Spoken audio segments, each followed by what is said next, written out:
एकादशी व्रत कथा। धर्मराज युधिष्ठिर बोले, हे जनार्दन, अधिक मास के शुक्ल पक्ष की एकादशी का क्या नाम है तथा उसकी विधि क्या है? कृपा करके आप मुझे बताइए। श्री भगवान बोले, हे राजन, अधिक मास में शुक्ल पक्ष में जो एकादशी आती है वह पद्मिनी यानी कमला एकादशी कहलाती है। वैसे तो प्रत्येक वर्ष 24 एकादशियों का होता है। अधिक मास या मलमास को जोड़कर वर्ष में 26 एकादशी होती है। अधिक मास में 2 एकादशी होती है जो पद्मिनी एकादशी और परमा एकादशी के नाम से जानी जाती है। भगवान श्री कृष्ण ने अर्जुन को इस व्रत की कथा बताई थी। भगवान कृष्ण बोले, मलमास में अनेक पुण्यों को देने वाली एकादशी का नाम पद्मिनी है। इसका व्रत करने पर मनुष्य कीर्ति प्राप्त करके वैकुंठ को जाता है। यह एकादशी करने के लिए दशमी के दिन व्रत का आरंभ करके कांसे के पात्र में जौ, चावल आदि का भोजन करे तथा नमक न खावे, भूमि पर सोए और ब्रह्मचर्य व्रत का पालन करे।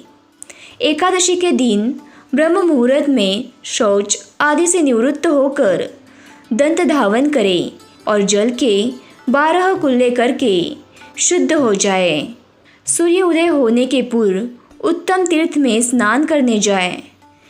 इसमें गोबर, मिट्टी, तिल तथा कुशा और आंवले के चूर्ण से विधिपूर्वक स्नान करें।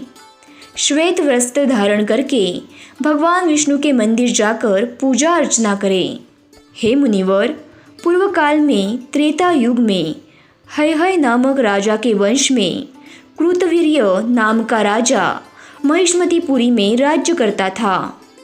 उस राजा की 1000 प्रिय स्त्रियां थीं, परंतु उसमें से किसी को भी पुत्र नहीं था जो उसके राज्य का भार संभाल सके। देव देवता, पितृ, सिद्ध तथा अनेक चिकित्सकों आदि से राजा ने पुत्र प्राप्ति के लिए काफ़ी प्रयत्न किए, लेकिन सब असफल रहे। एक दिन राजा वन में तपस्या के लिए जा रहे थे। तब उनकी परमप्रिय रानी इक्ष्वाकु वंश में उत्पन्न हुए राजा हरिश्चंद्र की पद्मिनी नाम वाली कन्या राजा के साथ वन में जाने के लिए तैयार हो गई। दोनों ने अपने अंग के सब सुंदर वस्त्र और आभूषणों का त्याग कर वल्कल वस्त्र धारण कर गंधमादन पर्वत पर गए। राजा ने उस पर्वत पर 10,000 वर्ष तक तप किया, परंतु फिर भी पुत्र प्राप्ति नहीं हुई। तब प्रतिव्रता रानी कमल नैनी पद्मिनी से अनुसुईया ने कहा, 12 मास से अधिक महत्वपूर्ण मलमास होता है जो 32 मास पश्चात आता है। उसमें द्वादशी युक्त पद्मिनी शुक्ल पक्ष की एकादशी का जागरण समेत व्रत करने से तुम्हारी सारी मनोकामना पूर्ण होगी। इस व्रत करने से पुत्र देने वाले भगवान तुम पर प्रसन्न होकर तुम्हें शीघ्र ही पुत्र देंगे। रानी पद्मिनी ने पुत्र प्राप्ति की इच्छा से एकादशी का व्रत किया। वह एकादशी को निराहार रहकर रात्रि जागरण करती।